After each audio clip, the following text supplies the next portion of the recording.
बिहार विधानसभा के भीतर और बाहर आज जमकर सियासी तीर चले। नेता प्रतिपक्ष तेजस्वी यादव ने राज्य में बढ़ती हत्या, लूट और बलात्कार की घटनाओं को लेकर नीतीश सरकार को कटघरे में खड़ा किया है। तेजस्वी ने यहां तक कह दिया कि मुख्यमंत्री अब इतने कमजोर हो चुके हैं कि उन्हें राज्य की सुध ही नहीं है। वहीं अमित शाह के बिहार दौरे को लेकर भी तेजस्वी ने बड़ा तंज कसा है। हाथों में आंकड़े और जुबान पर तीखे सवाल।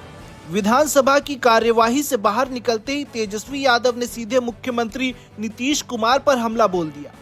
तेजस्वी ने आरोप लगाया कि बिहार में अपराधियों को सरकार का खुला संरक्षण मिल रहा है। तेजस्वी ने कहा, बिहार में हत्याएं हो रही हैं, गोलियां चल रही हैं और सरकार का इकबाल पूरी तरह खत्म हो चुका है।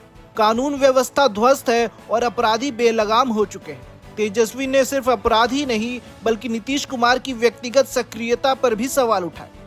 उन्होंने तंज कसते हुए कहा कि मुख्यमंत्री अब बहुत कमजोर हो गए हैं, उन्हें याद तक नहीं रहता कि बिहार में क्या हो रहा है। तेजस्वी ने बीजेपी को भी लपेटते हुए कहा कि जिस गृह विभाग को नीतीश ने कभी नहीं छोड़ा, आज उसे बीजेपी को सौंपना पड़ा है।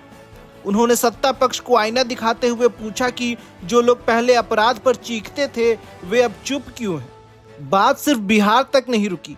केंद्रीय गृह मंत्री अमित शाह के 3 दिवसीय सीमांचल दौरे पर तेजस्वी ने इसे सीधे बंगाल चुनाव से जोड़ दिया। उन्होंने कहा कि यह सब वोट बैंक की राजनीति है। यही नहीं, तेजस्वी ने अंतर्राष्ट्रीय मुद्दों को भी छुआ और देश की कमजोर होती अर्थव्यवस्था पर सवाल उठाए। उन्होंने कहा कि रुपया गिर रहा है और डोनाल्ड ट्रंप अपने हिसाब से टैरिफ थोप रहे हैं, लेकिन केंद्र सरकार का ध्यान सिर्फ चुनाव पर है। तेजस्वी के इन हमलों ने साफ कर दिया है कि विपक्ष अब सरकार को सड़क से लेकर सदन तक चैन से नहीं बैठने देगा। अपराध का मुद्दा बिहार की राजनीति का सबसे बड़ा हथियार बन चुका है। अब देखना होगा कि सत्ता पक्ष तेजस्वी के इन निजी हमलों और गंभीर आरोपों का क्या जवाब देता है। और भी खबरों को जानने के लिए हमारे चैनल को सब्सक्राइब करें।